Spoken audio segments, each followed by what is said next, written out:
اللہ تمہاری توبہ قبول فرمانے والا ہے۔ یہ عظمت مصطفیٰ۔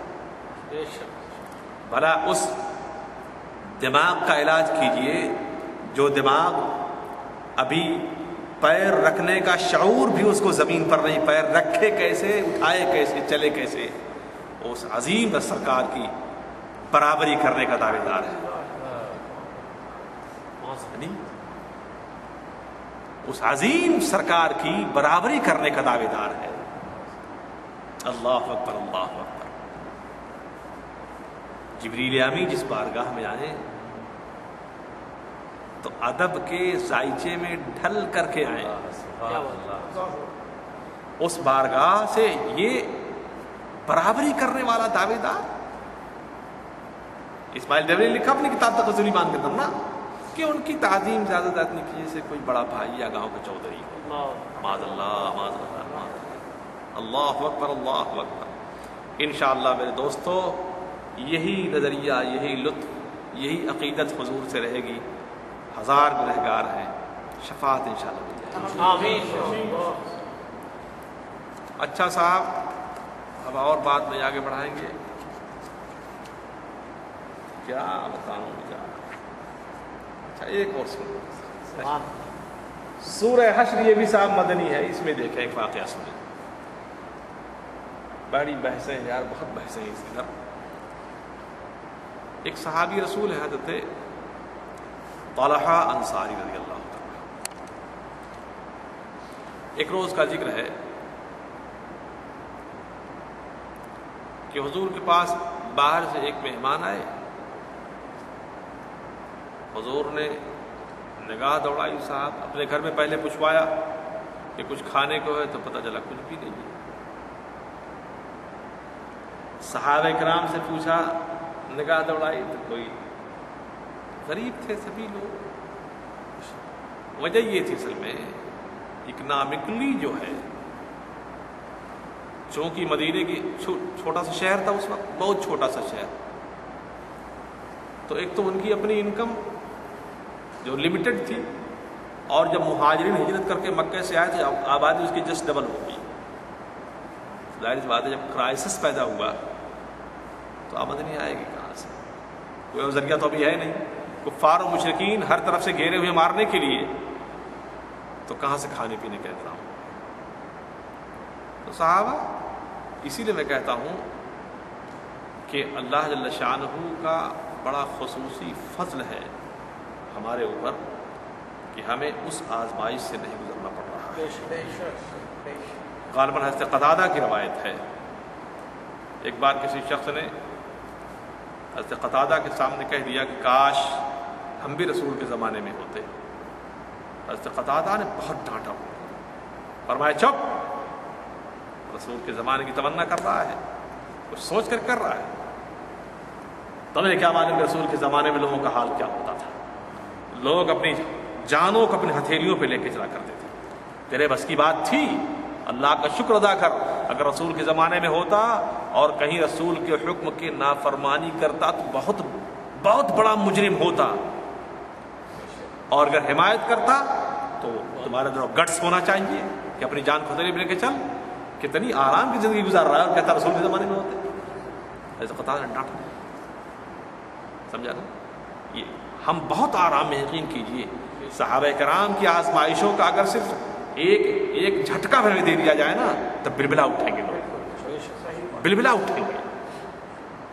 اللہ نے کو جس آزمائش میں گزارا ہے اور جس طرح سے انہوں نے دین کی حفاظت کے دین کو باقی رکھا ہو، یہ قالینوں پر سونے والے لوگ، ہوائی جہاز سفر کرنے والے، ایئر کنڈیشن میں رہنے والے، ٹھنڈا پانی پینے والے، آدھی پلیٹ بریانی کھا کر پورا پلیٹ پھینک دینے والے، یہ کیا جان سکتے ہیں کہ البتہ اسلام کیا چیز ہے؟ تو حضرت طلحہ اٹھے، عرض کیا رسول اللہ اس مہمان کو میں مرادہ فرمائیے، لے کے گئے، مہمان کو بیٹھا دیا، گھر میں گئے اپنی بیوی سے پوچھتے ہیں کچھ کھانے کو؟ میں نے حضور سے سنا، تو مہمان کو لے کے چلا آیا، کوئی مہمان کو لے تیار نہیں تھا۔ ان کی بیویاں بھی بڑی عظیم ہوتی تھی صاحب، بہت عظیم ہوتی تھی۔ فرمانے لگی ہاں یہ دیکھو دو بچے ان کے تھے، دونوں بچوں کا میں نے کھانا بنا کے رکھا تھا نا، بچا ہوا تھا، بچا کے رکھا ہوا تھا، بچے سو رہے ہیں، تو ایسا کرو کہ تم بھی بیٹھ جاؤ اور مہمان بیٹھ جائے، دونوں بیٹھ جاؤ، اور اس کے بعد جب مہمان کھانا شروع کرے تو میں ان سے کہتے ہیں اپنی بیوی سے کہ تم ایسا کرنا کہ چراغ کی بتی بجھانے سیدھی کرنے کے حوالے سے آنا اور چراغ بجھا دینا، تاکہ اندھیرے میں مہمان کھاتا رہے اور میں اس کے ساتھ ایک آرٹ کے طریقے پر بولتا رہوں گا تاکہ وہ سمجھے میں بھی کھا رہا ہوں اور مہمان کا پیٹ بھر جائے، مہمان کا پیٹ بھر جائے۔ یہی کیا، کھانا لا کے، اور کہا بچے اگر جگہیں تو ان کو تھپکی دے کے سلا دیا۔ مہمان کھانا کھاتا رہا، گفتگو چلتی رہی، اس نے محسوس کیا، وہ اٹھی اور اس کے بعد چراغ کی بتیں صحیح کرنا، وہ آئیں اور اس کا بجھا دیا، چلی گئی، ختم ہو گئی بات، رات گزر گئی صاحب۔ صبح فجر کے وقت حضور کے پاس پہنچے، اب آیت سنیے دوسری، یہ دیکھیں آیت سنیے، والذین تبوؤا الدار والایمان من قبلہم یحبون من ہاجر الیہم ولا یجدون فی صدورہم حاجۃ مما اوتوا ویؤثرون علی انفسہم ولو کان بہم خصاصہ، اور وہ لوگ جو گھروں کو اور ایمان کو تلاش کرتے ہیں، ان سے پہلے وہ لوگ محبت کرنے والے ہیں ان لوگوں سے جو لوگ ان کی طرف ہجرت کر کے آئے ہیں، اہل مدینہ، اور اپنے دلوں کے اندر کسی طرح کی کوئی کمی نہیں پاتے ہیں، کوئی کسک ہو،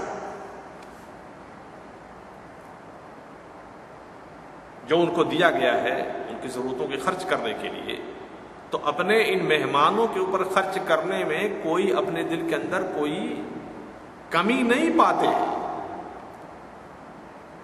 وَيُسْرُونَ عَلَى أَنفُسِهِمْ، بلکہ ان کو اپنی جانوں پر ترجیح دیتے ہیں، وَلَوْ كَانَ بِهِمْ خَصَاصَةٌ، اگرچہ وہ خود ضرورت مند ہوتے ہیں، خود ضرورت مند ہیں، لیکن جو مہمان آیا ہے اس مہمان کو اپنی ضرورت پر ترجیح دے کر کے اس کی ضرورت کو پوری کریں گے، ہماری ضرورت پوری نہ ہو کوئی بات نہیں۔ کیا بات ہے، گئے صاحب صبح نماز پڑھنے کے لیے، حضور نے دیکھا، مسکرائے، فرمایا طلحہ تیرے عمل کو اللہ نے بہت پسند کیا ہے، سبحان اللہ، سبحان اللہ، بہت پسند کیا تیرے عمل کو اللہ نے، یہ دیکھو تمہارے بارے میں اللہ نے آیت کریم کو اتار دیا، سبحان اللہ، خدا کی قسم، کوئی ہے مقابلہ کرنے والا ان کا؟ یہ خصوصیت صحابہ کو حضور کے صدقے میں ملی ہے۔ بے شک مودودی صاحب کا بہکا ہوا آوارہ قلم، کیا کہتے ہیں صاحب، جب گل کھلاتا ہے تو گل کو کھلاتا ہے، کہتے ہیں کہ اگر محمد کو صحابہ جیسے رفقائے کار مددگار نہ ملے ہوتے تو ان کی تعلیم اتنی، ان کی تبلیغ اتنی کامیاب نہ ہوتی، کہ لا حول ولا قوة الا باللہ معاذ اللہ رب العالمین۔ یہی بات وہ بھی کہی جا سکتی تھی کہ اگر رسول اکرم صلی اللہ علیہ وسلم کا فیضان نہ ہوا ہوتا تو صحابہ کرام اس کیٹیگری تک نہیں پہنچ سکتے تھے۔ سارا فیضان تو حضور کا ہے، یہ شرف جو ملا ہے کس کی وجہ سے ملا ہے؟ اللہم صلی علی سیدنا و شفیعنا مولانا محمد وسلم، صلاۃ و سلام علیک سیدی یا رسول رب کریم۔ ماہ مبارک کی عبادتوں کو قبول فرما، تلاوت و تسبیحات، سجود و قیام و رکوع، قعود سب کو قبول فرما، قرآن پاک کی تلاوت اور سماعت دونوں کو قبول فرما۔ مجھے سیاہ گنہگار سے اگر اس بیان میں کوئی غلطی ہوتی ہوئی اللہ اسے معاف فرما دے، خاتمہ بالخیر فرما، نزا کے وقت ایمان کے اسلام عطا فرما دے، شیطان مردود و ملعون و مقہور مطرود اور نفس خبیثہ ان کے مکر و فریب سے بچا لے، جنت عطا فرما، جہنم کے عذاب سے، قبر کے عذاب سے، نزا کی سختی سے بچا لے، اپنے محبوب کی شفاعت کبریٰ عطا فرما۔ صلی اللہ تعالی علی خیر خلقہ و علی سیدنا مولانا محمد و آلہ و اصحابہ اجمعین برحمتک یا ارحم الراحمین۔